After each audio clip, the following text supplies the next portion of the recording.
During an investigation into the man's death here, it was revealed a malfunctioning thermostat on a water tank caused the water to get too hot. Now, the bombshell here is administration allegedly knew about the problem 30 days prior to the man's death and did nothing about it. That it looks like his skin has melted.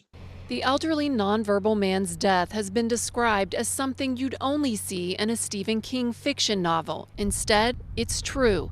A patient at the Hopemont Hospital died from burns he suffered after being left too long in a whirlpool of scalding hot water.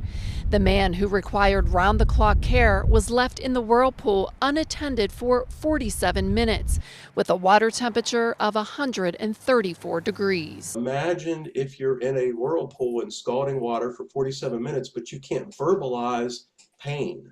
And even if you did, there was no one there to intervene. The advocacy group Disability Rights at West Virginia investigated the man's death at the state-run long-term facility.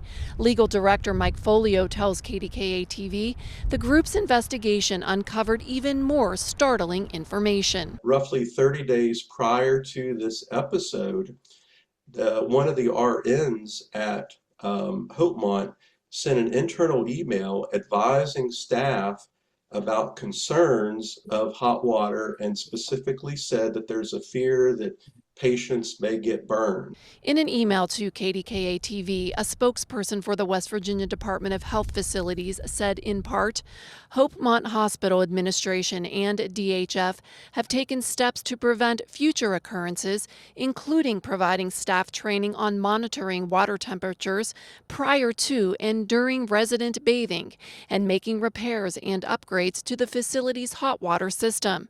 In the wake of their patient's death, the DHF fired 4 nurses in connection with the incident, 3 contracted and 1 employed by the state.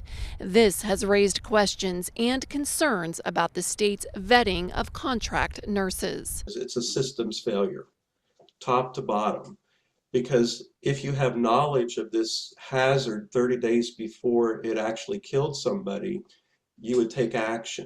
If there would be a case of some form of negligence that would be of a criminal level, this would certainly rise to that level.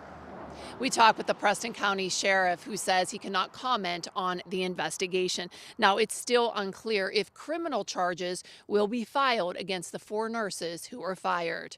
Reporting in Preston County, West Virginia, Shelley, Bortz, KDKA-TV News.